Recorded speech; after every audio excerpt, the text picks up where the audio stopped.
For most people in my hometown at that time, there were basically two job opportunities: coal and Walmart.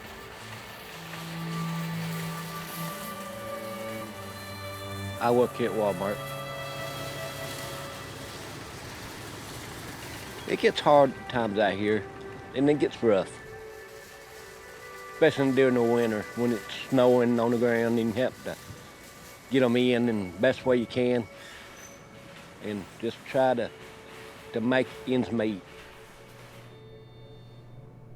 Back in the hills of Floyd County, Kentucky, you'll find some of the poorest places in America. One road out, Floyd County.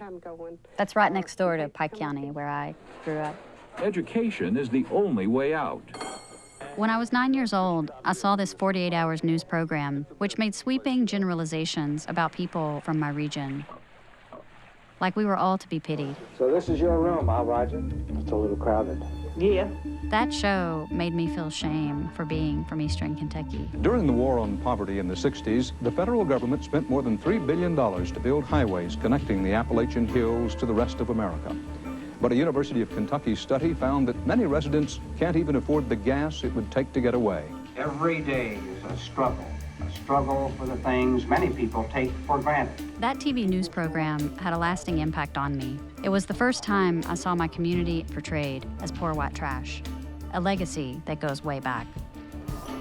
And this administration today, here and now, declares unconditional war on poverty in America.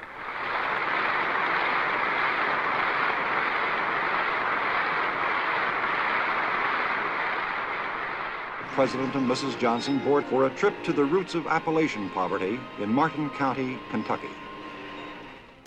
When I went to college, I studied scholars, artists, and activists like Bell Hooks and Frederick Douglass. I started working as a journalist and began to think critically about media. So, are we ready to roll? Rolling now, okay. Yes. President Johnson visits Eastern Kentucky as a media event.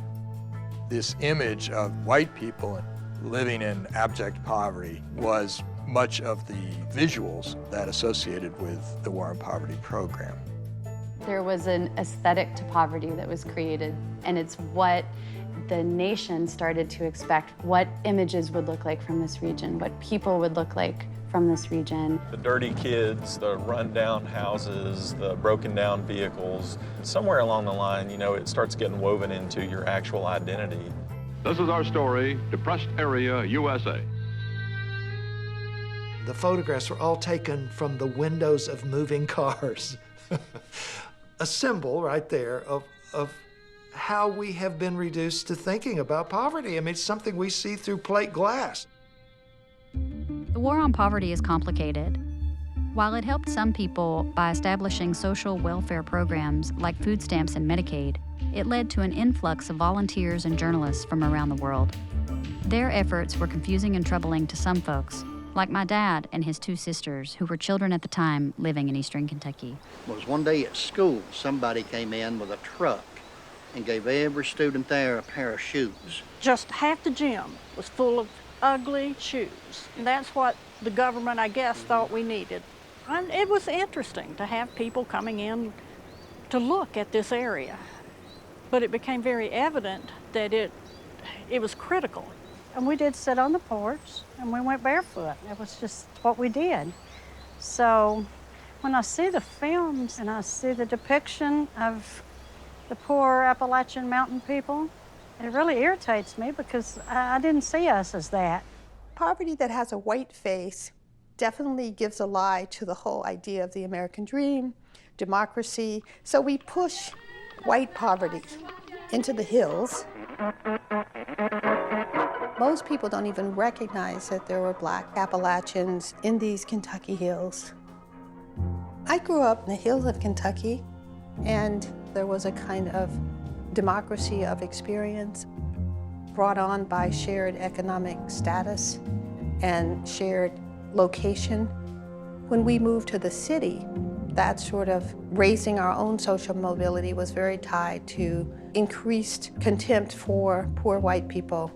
I've always wondered about the way in which oppressed and exploited people can turn against people with whom we should stand in solidarity.